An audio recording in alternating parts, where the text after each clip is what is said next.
On est ici au Centre de développement du port du Québec, un organisme à but non lucratif, dont l'objectif est de faire de la recherche et de la formation pour l'industrie porcine au Québec. C'est une ferme nouvellement bâtie, une maternité de 600 truies. Normalement, lors de n'importe quel élevage, la vie est ainsi faite, il y a des mortalités. Donc ici, il y a des mortalités soit à la naissance, soit au niveau des animaux matures, les truies. Et donc, il faut disposer de ces mortalités-là. Et on cherche des façons les plus biosécuritaires possibles, dans les façons disponibles au Québec. On a l'incinération, donc on parle de brûler. On parle d'enfouissement.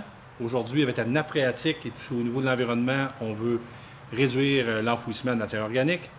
On a l'équarrisseur qui passe de ferme en ferme pour rapatrier les mortalités, ou le compostage qui évite le transport et la cohabitation avec les camions qui arrivent des autres fermes. Donc, ça permet d'avoir un vase clos autour de la ferme et ainsi réduire les risques de transmission de maladies, qui est si important dans l'industrie.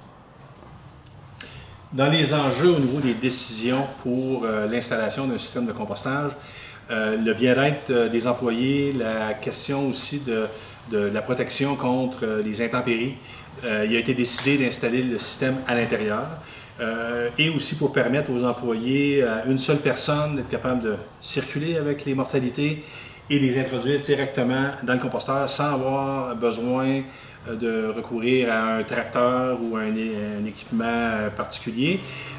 Donc, on a une ferme ici avec un niveau de biosécurité élevé.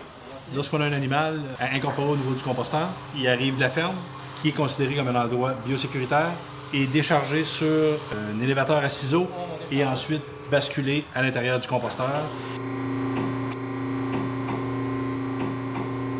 Et aussi, on reste à l'intérieur des zones de biosécurité pour, encore une fois, assurer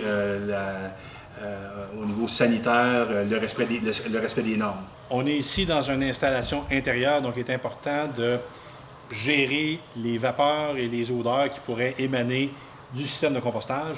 Donc, on a installé une hotte. On a installé aussi un tamis pour retirer les eaux ou des morceaux qui auraient été mal compostés pour les réinjecter à l'intérieur du composteur.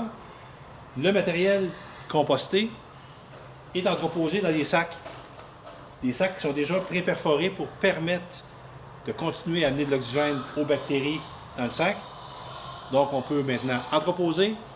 Le compostage, s'il n'est pas complètement terminé, va se terminer à l'intérieur des sacs.